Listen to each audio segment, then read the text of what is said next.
Welcome back, everyone, to a brand new episode of Let's Talk Broncos. I'm Brie Maestas here with Zach Seegers and Joey Richards. Guys, how are you? I'm doing great. I had a light day of work. For the first time, I think I can come on here and say that on this podcast. But a lighter day of work. It was fantastic. I got some football stuff done, which is awesome. Um, we had some fire memes going up on the Let's Talk Broncos Twitter. Like, it was just a good day. Today was a ridiculous day online, um, which is always a little fun. But Zach, how are you doing, man?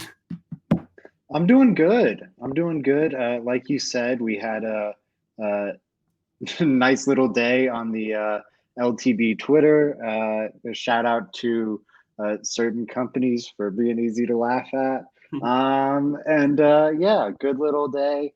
You can feel the season winding down. I liked Rosberg's comments yesterday where he's just like, I just like you. It was very like end of season feeling. It was like, I just hope everyone, they go That's into that fine. locker room after the game and they give each other a big hug and they celebrate with their families and blah blah blah blah blah. And it was just it was really nice. I don't know. I'm excited. I'm excited for the end of the season. My life is about to get so much easier. I'm hyped. I really like the way that you put that. It's like we're turning over a new leaf here at the Let's Talk Broncos show, podcast, whatever you want to call us. I will take this chance to remind everyone that we are live. So if you want to interact with the show, you got some thoughts and feelings you want to share, please go ahead and hop on over to the Mile High Sports YouTube or the Mile High Sports Facebook page so you can get your questions and comments highlighted. We're doing a little bit of a different show today, and we're going to talk about some New Year resolutions for the Denver Broncos. What is it that Zach, Joey, and myself want to see out of the new team, the new staff, whatever happens, the new ownership for the 2023 season? We felt it appropriate. It's the dawn of a new year, and I think it's time to talk about all the things that we could be seeing out of this new team. Does anyone have a particular resolution they want to discuss first? I will go if no one else Let's wants to take the floor. let's do that. Let's start with you. Okay. When I hear about New Year's resolutions, I think of things that have been an issue for a really long time, and it's finally time to crack down on it, right? Do we agree there? Yes, okay, we agree. Yeah. We agree. Agree. Which is why I think it's about damn time the Broncos start focusing on investing in the right tackle position. That should be their New Year's resolution because it's something that's been an issue forever. It's forever and ever since Orlando Franklin. And Orlando Franklin's down like 300 pounds, looking slim as ever. It's been that long since the last time the Broncos had a right tackle they've had more than 2 years starting. It's been absurd. I think the Broncos should focus on that position, and it's about time they actually invest in a guy that could be the long-term right tackle. It is. They took one shot on Jawan James. Obviously didn't work out. Every other year, it's like we're filtering from age and picking the best and oldest tackle we possibly can. So I think that I just think it's time, whether it be through draft or free agency, whatever the situation is, let's get a tackle that we think could be that guy for the next 3-4 years. I think it's time. It's finally time to do this. What is your guys' opinion on that? I'm with you. Like I like how you framed it and everything. That was great. And yeah, right tackle. Like let's finally fix it. I'm worried, maybe a hole opens at left tackle again. But hey, let's at least have one good tackle on this team. Ideally two, either way, fix right tackle. The one thing I'm worried about is it's going to be tough this year. I don't think the free agent offensive line class is exciting. Especially, you highlighted some of the people the Broncos have gone for in the past to fill that need, and it's not ideal. And I worry about the draft there. I wonder if there's going to be the great prospects at tackle at that point in the game, and I'm worried about that. I mean, Zach, but all the New Year's resolutions are tough. It's about actually getting it done. And the Broncos need to invest in it. They haven't even tried, Bo. They haven't even tried. I'm just trying to give you some back and forth. I'm with you. They've got to do it, but it's going to be hard. It's like it's going to be. They don't have many avenues to address it, I guess is what I'm saying. So is Darnell that Wright. Darnell Wright. I'm hopeful. So is that keeping up with not just going to the gym on January 1st, but actually following through with it. It's tough, but this is a New Year's resolution and the Broncos actually have to follow through with. You know, that's my take. I'm going to throw out Darnell Wright from Tennessee. That's a guy. If you listen to Frankie and I's podcast, that could possibly be around there in the 20s. Yeah, maybe Harrison from Oklahoma. There's some guys out there, and I think it's about damn time the Broncos focus on it. That's all I'm saying. I like it. I think we had a question the last episode about the overall position of tackle in general. Joey, are you guys covering that on Let's Talk Draft here shortly?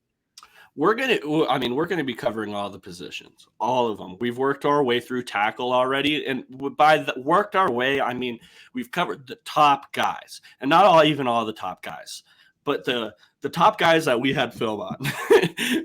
Darnell Wright is one of them. Harrison is one of them from Oklahoma. We got some of those guys down. Something that won't even be in the Broncos range, but hey, it's the draft. Anything can happen. We always see people fall. But we're for sure going to work our way back and talk more about it because it is such a need. It's something that they should focus on. So yeah, we'll definitely bring it back up and even talk about some second, third, fourth round guys all the way through. I mean, if one of the most loud, boisterous concerns of all of Broncos country with the offensive line, it would be kind of across the board. We've really seen it over on Twitter, or the interactions on the internet of that's what the Broncos should be focusing on for the 2023 season. So obviously, if that happens to be right tackle, but the line itself needs a lot of work. And I think, Joey, yours is an incredible way to kick off this episode because it is probably the most glaring need here for the Denver Broncos. But Zach, I think you probably have a really important one. Did you want to go next? Sure. I mean, mine is very important. A little mini one with Joey's. Normally, I feel like the resolution is like forget about the X, move on from the X. With the Denver Broncos, go back to Mike Munchak. Get down on your hands and knees and beg for this man to save the offensive line room. That'll help you accomplish Joey's resolution. Because my goodness, I don't trust Butch Berry to coach up Penei Sewell or Rashawn Slater for crying out loud. Like goodness.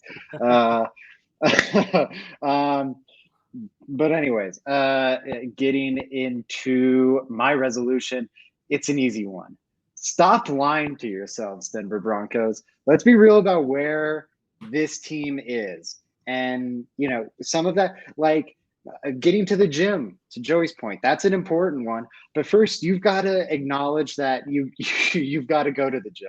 That's step one. And I think that's where the Broncos are at right now. And, you know, yes, that ties into my tired Russell Wilson take, but I said that a million times on this show, so I won't focus too much on that. Just where this roster is and everything. It's comprehensive. You look at 2016 after the 2015 Super Bowl, and the thought was, I remember Big Al saying it on radio, like, you know, this defense is built up, they can win right now. Or maybe he was pushing against that. My memory's not that great, so I shouldn't credit him.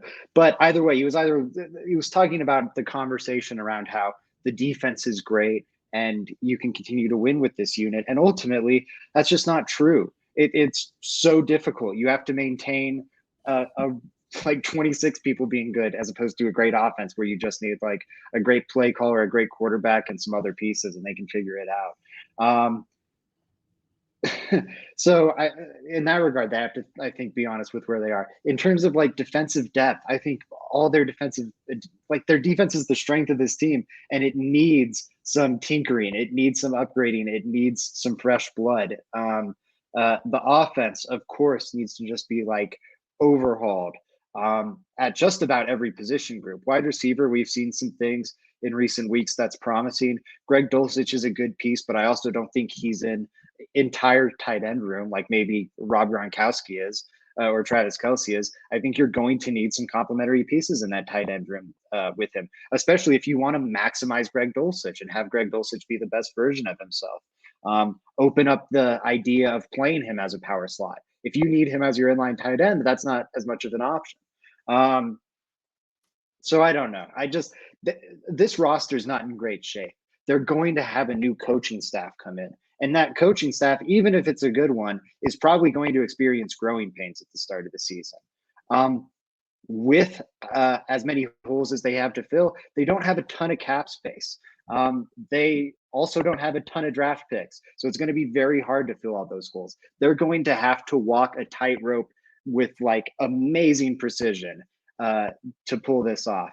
And they could do it, but all of that is part of the reason I'm kind of for blowing it up and eating the rest dead money now, because I think this team's a ways away. And I think it's time to shepherd in a new rebuild and start fresh. And of course, a big part of that is just eating the rust dead money now and getting on with it. But generally speaking, just stop it. In 2016, that was the lie. In 2017, what was it? Was it Case Keenum, or was it still clean? Oh no, it was like Paxton Lynch is going to be our savior, or maybe it could be Trevor Siemian. And that blew up in their faces. 2018, it was, hey, look, Case Keenum just led the Vikings to an NFC championship. And that was a lie. It was true, but it didn't pan out well for the Broncos. Then there was the Joe Flacco lie about him still being in his prime, and he can get this roster where it needs to be, that they're just a quarterback away. And I think we're finally, I hope, ready to acknowledge the quarterback away thing was kind of a lie. This roster needs a lot more help than just the quarterback. Time to kind of be honest with the situation and get started on fixing it. Do you think that the quarterback away adage wouldn't have been as appropriate with the injuries? I mean, losing Javonte Williams, losing Tim Patrick, losing a solid offensive line that could start the entirety of the season could have changed the way this season went to at least a degree where we would have been having a conversation about it. Like, I know it's hard in hindsight. I know a lot of things would have had to happen to make this happen, but the fact that so many things went wrong at the same exact time across the board in really important skills positions that create points for teams. It just seems to me like maybe at one point in time, a quarterback away meant a completely different outcome for this season. Yeah. I think that's true. They did have some extremely bad injury luck, but like, you're going to have injuries in an NFL season. So I also don't think we can just remove all the injuries. I don't know how great this line is fully healthy either. Like, we had some games of it. And it, like, problems showed, like Lloyd Cushenberry was going to be center number one, if not for injury, all season, and was a major problem. Like, that's not health related. Dalton Reisner has not been the best guard. Like, that's not necessarily health related. Billy Turner, I don't think wowed at right tackle, even if he was their best right tackle. Like, I think it could have been better, but we're talking about a team that's finishing 4-13, right? Like, I just, quarterback away from a Super Bowl? I don't know. Like, I don't think they're a quarterback and a Javonte Williams and a Tim Patrick away from a Super Bowl. You know, like, and also, even if we were to say maybe that's the spot they were in, because I think Javonte Williams was so valuable to what this offense needs to be with Russell Wilson. The Javonte Williams loss and the Tim Patrick loss were both huge. But like, that's part of the Broncos' reality now. And that's another part of the reason I think they need to consider a rebuild. Are you trying to win right now with Russell Wilson? Guess what? Javonte Williams is coming off a devastating knee injury. There's not a great chance he gets back to 100% during his career. But even if he does, it's probably not right at the start of next season.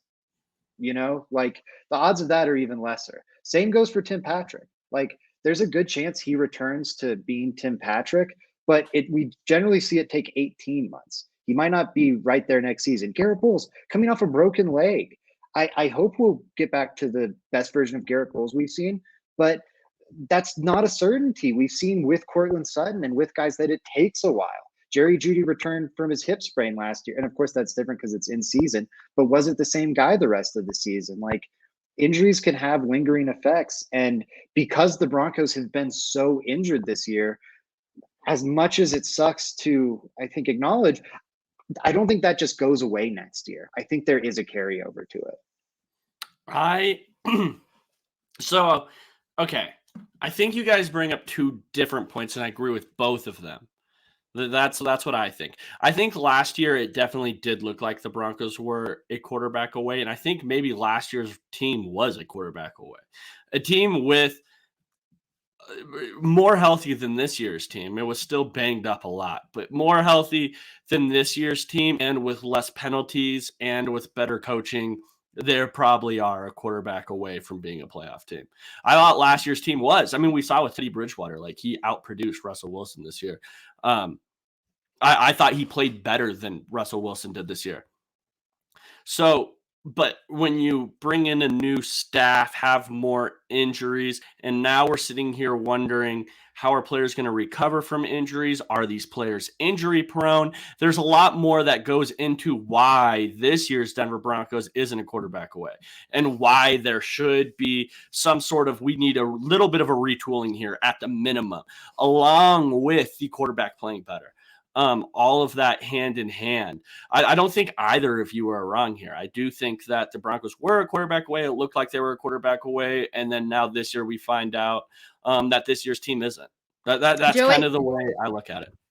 I don't want to discredit what you're saying or fight you on it, but I do have questions about how you think last year's wide receiver group or tight end group or running back group was better at the helm. Like I need an explanation there, because if we're saying, okay, is it a Melvin Gordon, Javonte Williams thing? Is it a Tim Patrick plus Jerry Jeudy? Jerry Jeudy last season, I don't think is better than the Jerry Jeudy of this season. Same thing with Cortland Sutton. I guess you could switch them in and out, but the tight end group is pretty dang solid this season. And they're suffering at the hands of the QB play. So tell me how you think the offense was better last season compared to this season outside of coaching, because I do think coaching actually matters here, because what Vic Fangio was able to get out of players at a certain extent, not across the board. I'm not going to get back into that, but I want to know what you think positional wise. No.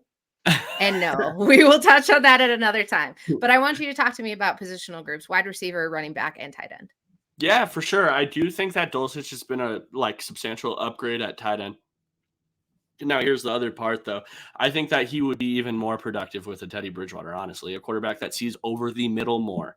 I think that Dulcich would have even a more productive season. Now, I will also say this. For how beat up our offensive line has been this year, and it was last year as well, we had a healthy Garrett Bowles the entire year. I thought our right tackle play was average last year, where this year it's been different players rotating in that position the entire year. I thought Quinn Miners was a little bit better last year than he is this year, shockingly. But yeah, I do. I think he was a little bit better. Not a massive amount, but a little bit better. I just think that there was more stability. And then also now I'm sitting here thinking like, okay, last year it looked, from my perspective, players come back from ACL injuries. It usually takes a year after they're back on the field, right? I saw this year, like, I thought Stud was going to return back to the physical freak wide receiver. Now I'm questioning that. Javonte Williams has suffered an injury this year that has me wondering if he's going to be the same player. Like, there's different things that go into that where, Cortland Sutton looking like, or in some minds possibly being a true wide receiver one, a top 2015 receiver in the league. That was a big selling point to why the Broncos were a quarterback away. Javonte Williams possibly being a top 10 running back was a big selling point to why the Broncos were a quarterback away. Garrett Bowles being on the field was a big reason why. Like, these are all why I kind of think that last year's team looked like it compared to this team's, where now I'm looking at it like, is Javonte Williams healthy enough? Is Cortland Sutton, can he return back to that? Is Garrett Bowles even going to be on the team? Like, these are all different questions we have with this year's roster compared to the one last year, I guess. And that's fine. I don't know if that team was a quarterback away, if I'm being real. I don't think the conversation has been like quarterback away from the 7th seed. Like, I think they could maybe fall into that. This team's not a quarterback away from competing. I don't think they would have been in the Vic Fangio era. I think the underlying defensive metrics show that. I think they were kind of just playing keep away that last season. I don't think the defense was championship caliber, especially considering how mediocre the offense was. Yeah, I think they've always been lying to themselves ever since Super Bowl 50. I think like Super Bowl 50, I think 2015 was like the last time they were really, really honest with themselves. And they were like, "Ooh, we might need to start Brock Osweiler for a few games here." And ever since then, I feel like they've been a little disingenuous with the current state of the franchise, trying to chase that Super Bowl 50 dragon. And I think it's just time to own that this franchise isn't there anymore and they need to do a true rebuild because they haven't done that. And that's why they keep like just rolling around at the bottom of the NFL in this bottom 15 portion because they just keep thinking like, oh, we're going to draft Bradley Chubb and we're going to pair him with Von Miller and our defense is going to be awesome. And Case Keenum will game manage us to a Super Bowl. That was ridiculous. Like, own where you are as a franchise. It's not fun. It sucks. But like, it's always going, like, you can have the suckiness last forever and never own where you are, or you can finally own up to it and start making steps in the right direction. And I could make those steps the New Year's resolution, but before those steps can even be made, the Broncos have to own that they're a bit of a rebuilding franchise. There's a couple comments I want to get over from Twitter. Sorry, Joey, I didn't mean to cut you off there. I didn't see your mouth moving. And it was in response to Zach's quote tweet of the show. Denver Dork says, "I want them to actually score touchdowns next year." Thank you. I would really like to see that. I think that is a proper resolution. I lost track. There was just so few. I got bored with keeping track. I think says make the O-line a much higher priority. So he agrees there. Hopefully he's watching the show and heard us talking about it. Broncos Edge says the entire offensive line outside of Quinn Miners. I think that is also an acceptable projection here, a resolution, if you will. So yeah, just some exciting comments over there. It's the first time I've actually been able to grab them off of Twitter while we're live watching the chat over here. And if you just popped on with us and you're not sure how to get your questions and comments highlighted, I need you to go on over to Mile High Sports on YouTube or Facebook. We're live, we're top of the page, and we're here to have a discussion alongside y'all. I had one more question because something that Zach said in regards to Dalton Reisner, and then as we've been talking about the offensive line, have we seen the last snaps for both Garrett Bowles and Dalton Reisner, both who were impacted by injury? Are they back on this line next year? Okay, I'm gonna say no for Garrett Bowles, and I'm gonna say that he will be back. Now it's crazy. Like I think that Zach's gonna have a different opinion here. Maybe I'm wrong. I'm gonna say he's gonna be back on a different type of deal. That's just my hunch. I have no idea. So if it's back on the same deal, it's hard for me to imagine if he restructures, takes a little bit less or whatever. Or not less, but restructures. I could see something where he can stay around. Just because if the Broncos, and I'm under the influence, and I think we all are here, that the Broncos are going to end up riding with Russell Wilson next year, whether you agree with it or not, right? I do think that is something. And if you are trying to build a team around Russell Wilson and see how he actually does next year, the most logical decision there is we need to figure this out with our left tackle, and we need to make that happen. We need to. We can't have two holes at left tackle and right tackle. I can't have a rookie at right tackle. I don't care how high you drafted him. I can't have a rookie at right tackle and some guy that I just picked up in free agency at left. I can't do that. It won't show me what I have in Russell Wilson. So if I'm under the influence that I am building around him, I do think that Garrett Bowles somehow will be back one way or another. Who was the other player, Bree? Don Reisner? Reisner, I don't think will be back. I don't. Every report I read, if you read into those Mike Liz articles, it doesn't sound like it. If you, like, anywhere I hear, it doesn't sound like it. And honestly, I don't think that he has performed well enough to where the Broncos think that they can't upgrade there, whether it be through the draft or free agency. I think that they will try to replace Dalton Reisner at the end of the day.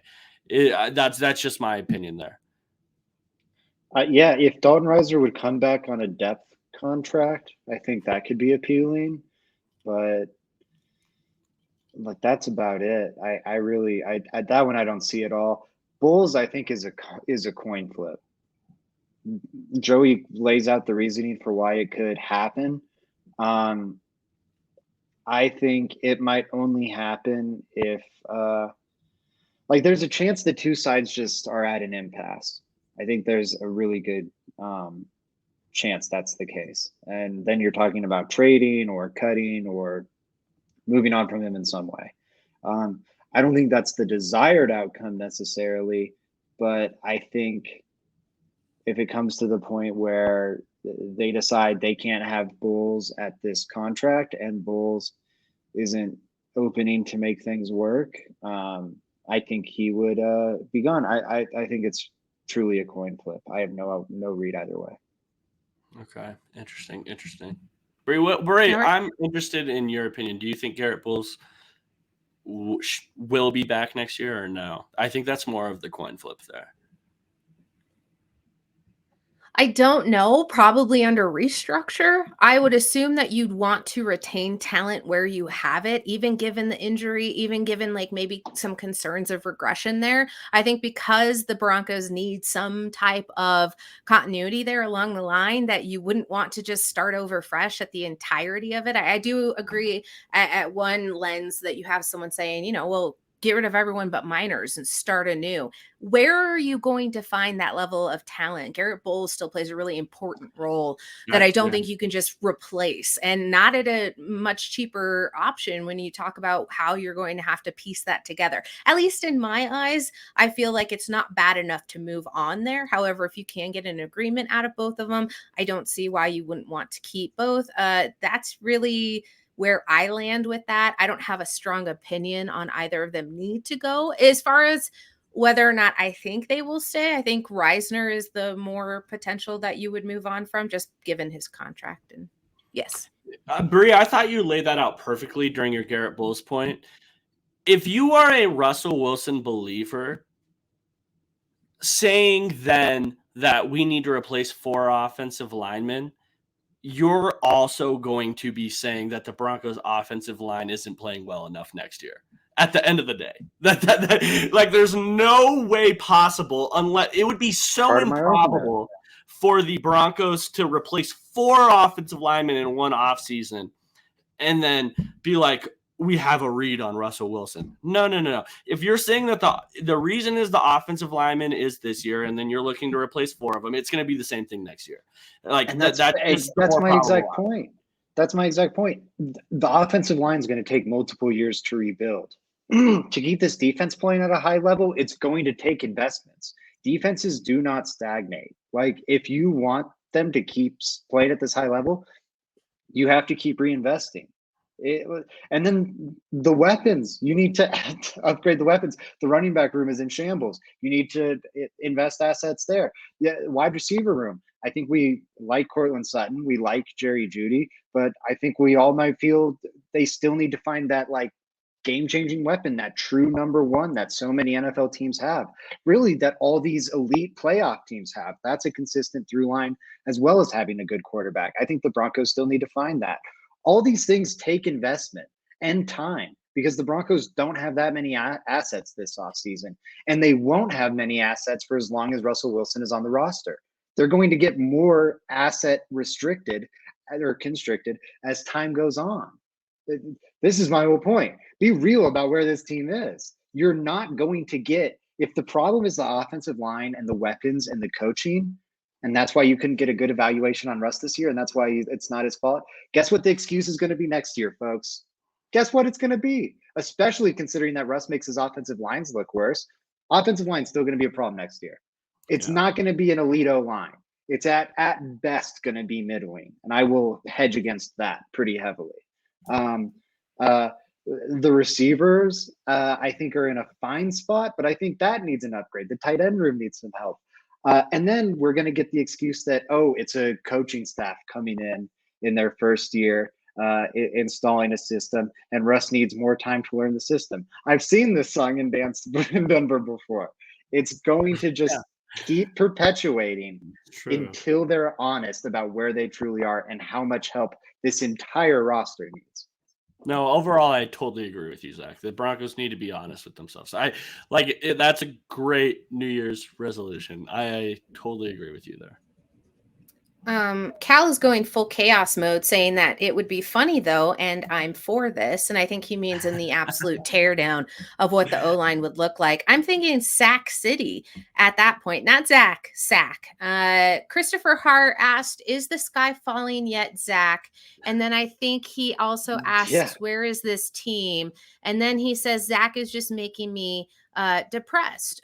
So With Zach, his if you realism, with his realism. With his realism. With his Yeah, let's realism. get the With his whole realism. let's get the whole story. I have to say I agree with Zach on this point. Like, if the offensive line, if you're replacing four, and I would also like to replace even four four. offensive linemen, but if they were to replace four offensive linemen, hitting on all four would be super improbable. that's what Like, I'm saying. Like that's you're not gonna, realistic. But everyone agrees with that. Like that's unrealistic, and so the Broncos shouldn't do that, and they might not have to if they keep Garrett Bowles. But guess what? They still have to replace three. Reisner's gone. They're going to have to replace him. Cushenberry's 1,000% gone. They're going to have to replace him. And I'm pretty sure right tackle is still a void at the per Joey's thing. That's three spots. And that's not even to mention the fact that the depth on that line is really questionable. If Calvin Anderson and Cam Fleming leave, they're both free agents. You imagine bringing one of those guys back as a priority. But guess what? That takes resources, and the Broncos don't have many. There's like, to get to the point where this line is good, even where the Broncos are now, not even saying like, let's get hyper aggressive and replace all four, just where the Broncos happen to be right now, it's not a 1 year fix. It's a 2-3 year fix. The Cal's comment cracks me up. which one? Oh, the smirking while he does. So He said, Zach's no, been saying, oh, there's a new one. I'm not clicking on it, by the way. He says, how do you find a decent plus short center? It's a good question. It's a problem. Oh. There's limitations on building your roster around. Again, blow it up, Broncos. Bree, what is your resolution? I'm Christ depressing. on a pony. I know, but I had one more question. Samuel Castro wanted to know how much money does Bowles have left on his contract? I think that will determine if he's on the roster next season. I really wanted to know. I didn't know if either of you had that off the top of your head. How much I haven't money been following does it Bowles closely. have left on his contract? I think Zach is the numbers guy here. Zach, do you have this by chance? Exactly. And it's okay. He's going to get it for us. Something That's about what he's going to do. I know 10 million's a number in there. And I know he has an out in this year's contract, which makes it more likely that he is cut, which is why we're even having this contract. The other reason is this conversation. The other reason is he might not be as open to a restructure as you'd expect a player to be. Why? So this is where Can the you problem explain comes. that to me real quick? I'm not a contract guy. Why would players not like the restructure? I guess It's a great question, Joey. It depends the type of restructure. You can restructure in different ways. You can restructure a contract in ways where you're taking money away from players. The type of restructures I've laid out in the Russ deal and that I would reference with a guy like Bulls are max restructures, which doesn't take any money off the player's plate. What it does, it's a way of manipulating the cap. You take unearned salary, pretty much salary from the future, and turn it into signing bonus money. Okay. And that minimizes the dead cap hit by taking the dead cap hit from that salary season and spreading it out over the life of the contract. So it will make your long-term investment in the player greater because you're giving him more guaranteed money and you're spreading it out over the length of the deal. But it minimizes the cap hit in the short term. So that's why when people say, well, why don't you restructure with Russ? Well, because it's giving him more guarantees throughout the length of the deal. So now you're tied to him for longer and longer. And that's the last thing the Denver Broncos want to do. It's the one, I think, really valid pushback against the thing I've laid out. Well, these restructures kind of handicap some of the flexibility you're opening up by getting rid of Russ. And to that, I would say, yes, it does to an extent, but it doesn't limit your flexibility as much as keeping Russell Wilson does. So going into, thank you, Christopher Hart, for the kind comment. Looking at Garrett Bowles' deal, it also bought me time to pull this up. This is where it's a real problem. The good thing is this year was the most painful year of his deal with a $21 million cap hit. But in 2023, he's set for 18 million, and in 2024, he's set for 20 million, which might be prohibitively expensive. The cut would be 8 million in dead money this year. It would free up 10 million in savings. If they cut him ahead of next season, it would be 16 million in saving, or ahead of the 2024 season rather, 16 in savings, 4 million in dead money. If they trade him, the numbers are the exact same. And if they do a max restructure, they can free up 6.3 million this year. Now, I think that's what the Broncos would like to do. I think they, for all the points you guys just laid out, don't want to blow up the entire offensive line. But it just, I don't think Bulls is going to do it. My understanding, and I don't, like, you ask why, I've been asking the same thing. Okay, interesting. Because it does not make sense to me. Restructure, in theory, you should be down, I think, I won't say you should be down. I'm not going to say what other people should do with their money. If it was me and someone offered, like, hey, let's take this money you haven't earned yet and we'll give it to you right now up front, fully guaranteed, especially if I'm in a hazardous work environment where I might not end up earning that money, I would total, and I'm coming off like a broken leg, I would take it. Totally. My understanding is that Bulls might not be very open to that. I don't know if I can get into the reasoning. Interesting. But I have a good understanding that Bulls, and I've been confused by it too. So, it's but been my big question. That's interesting. That's it. But you know what? It's just interesting. You hear what you hear. It's just interesting why. I would love to know the reason why. But I also understand why. Maybe Bulls is just looking for a different opportunity at the end of the day. I have no idea what the reason is why, but it is at least a very interesting talking point, right? Like, you hear of players not wanting to take those deals all the time. You hear about it. I just always wonder why. I'm not the cap guy. I'm not. I have no idea what that's all about. So that was an interesting, Zach. Thank you. Sounds good. You want to know my resolution? I'm going to keep it short, simple, and sweet. Tempering your expectations for the next season. I think what happened this season was a little bit of a blowback from exceedingly high expectations. Although I wanted to come in really low, as I came in really low on the entire season, and I seem to come in really low on many things. I got really excited about this season, and I also think that I jokingly said when we were planning the show that I wanted mine to be wait until at least past the preseason to buy into a new catchphrase.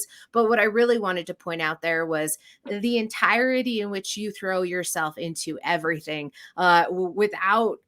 It's all about like life lessons, right? You can throw yourself headfirst into love, but you're probably going to get a little burned. And goodness, did I get burned this year. So I just want to say that for the Denver Broncos and Broncos country, that we temper expectations going into 2023. And that means on both fronts. Be a little bit realistic, which it ties in with Zach's don't lie to yourself, but really and honestly and truly, and I want to take ownership here, is that I will temper those as well as we give you the Let's Talk Broncos for 2023.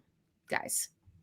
Yeah, Bree, okay, that's an interesting New Year's resolution. You're just saying, like, don't get your hopes too high for next year, right?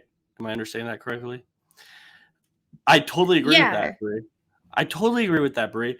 I don't want to take away from the fact that the Broncos, Zach has laid this out perfectly with his, he has a whole take on cut Russ because the future isn't that dark.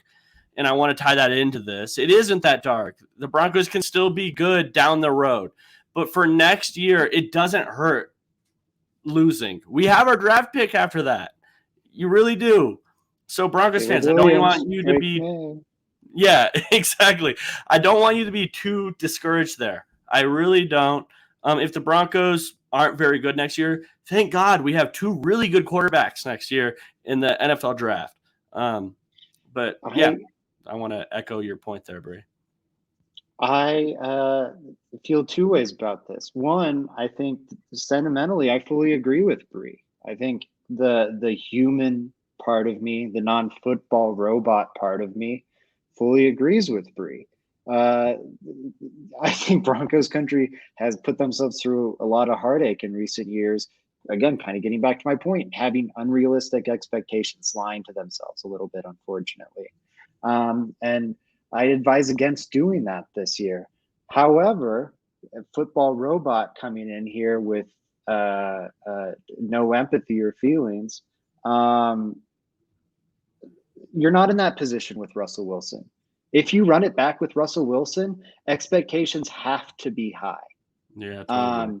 I don't think they should be. I just laid out that I don't think this roster's in that place, even if you run it back with Russell Wilson to be good.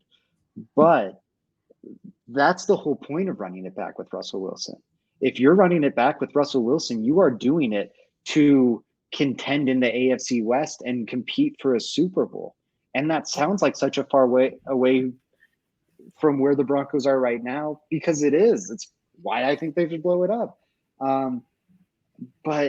And I think Broncos fans, maybe for the sake of their own mental health, should have it in the back of their mind that, yeah, this might be a total train wreck. Get ready. Buckle your seatbelts, folks. But also, like, be demanding of Russell Wilson and this Broncos franchise, because this is an all-in move. This is not a move for mediocrity. This is a move for Super Bowls. And if it's not bringing them Super Bowls, they need to move off it and figure out the next thing that's going to bring this city Super Bowls. So I don't know. That's kind of where I'm at. We're getting into semantics with that, because I am in no way saying that you shouldn't have expectations for the performance of this team and how they should be bringing a better product to the field. I mean, in general, hyping up the idea that because we get an extra wide receiver, that we're all of a sudden going to be putting up all of the touchdowns and points possible. I mean, in expectations in that realm where you're like, you know what, can't be stopped here. Defense is going to come back and be at least top 5 in the league. Those types of expectations. I'm not saying you should not expect like more out of this football team, because it is obviously something that is not adding up.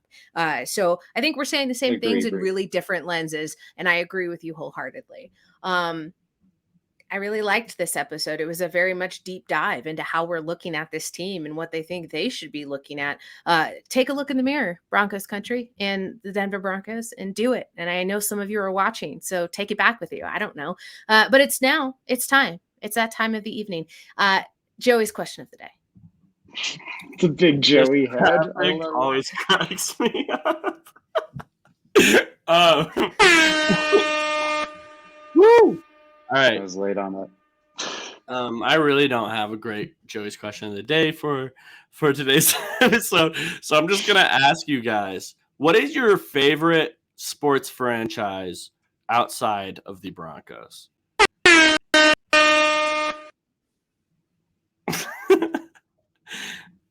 And we'll start with Bree. We'll start with Bree, and then we'll move to Zach.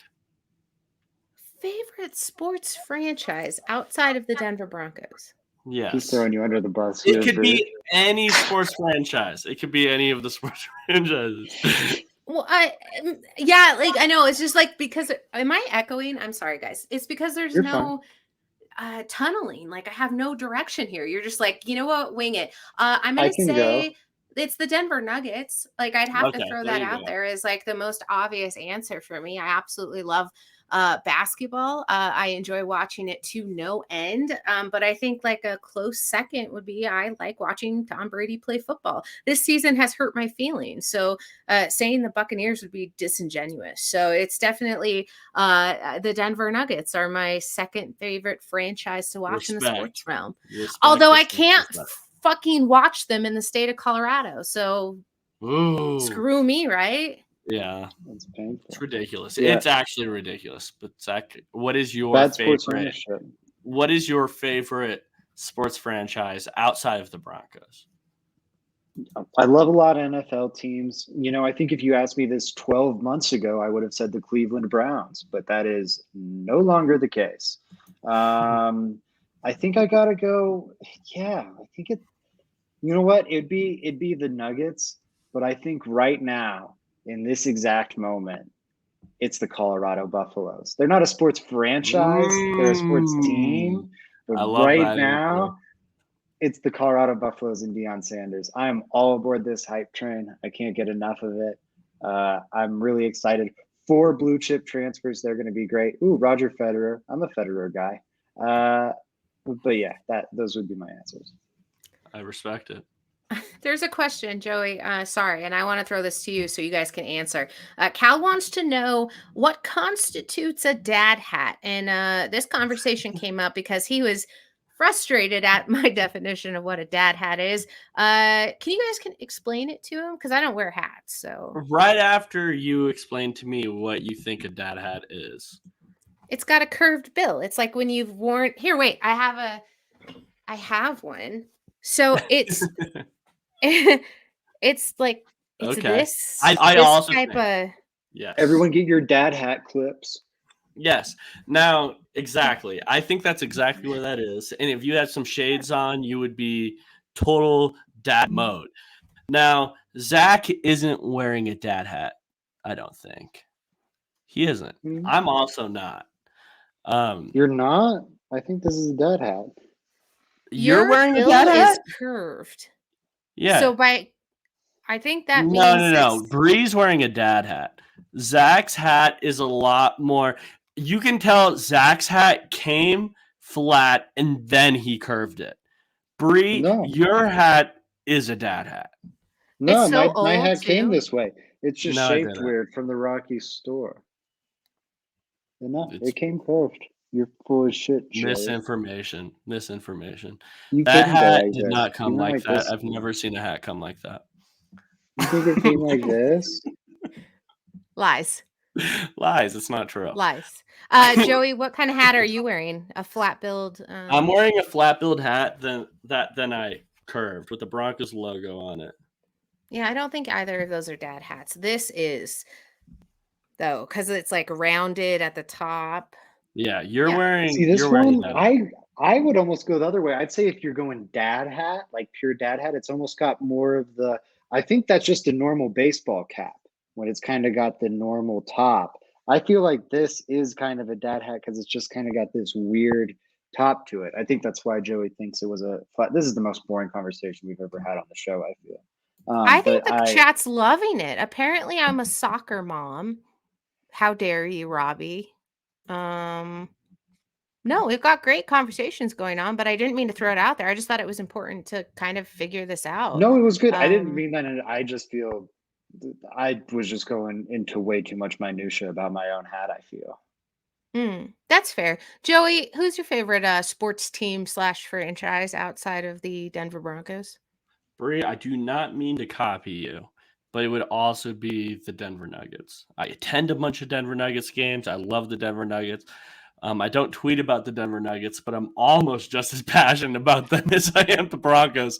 Now, it's refreshing with the Nuggets because I can be just a rational fan with the Nuggets, which makes me so happy. I love it. I love having all those just fan opinions with them. I don't know as much about basketball as I do football, but it's just refreshing being a really, really big fan of another team. So it would definitely be the Nuggets for me.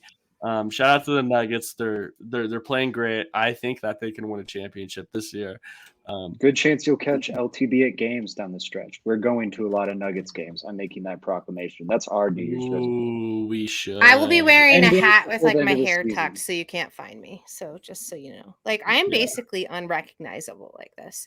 Guys, Bree's a normal person. Don't come up and bother her when you see her in a public sphere. She's normally good about autographs. Autographs, honestly. Just don't do it when she's with her family. Just whisper LTB and she's guaranteed to give you an autograph. Just go, Bree, LTB, and you'll get the autograph. Robert's got a really great idea. I don't hate it.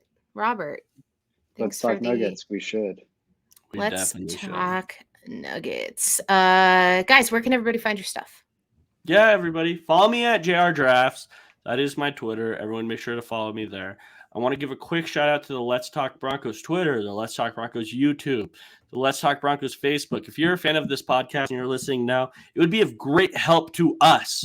If you like listening, it would be a great help to us if you went and followed us on all those places, specifically that YouTube. Make sure you're going to follow that YouTube. And then, yeah, I have a Shador Sanders piece coming out. I'm just trying to – it's all done. I'm just trying to figure out how to put it out. So make sure you're looking for that if you're a CU fan. And then, yeah, that's all I have. Zach, where can they find your work, man?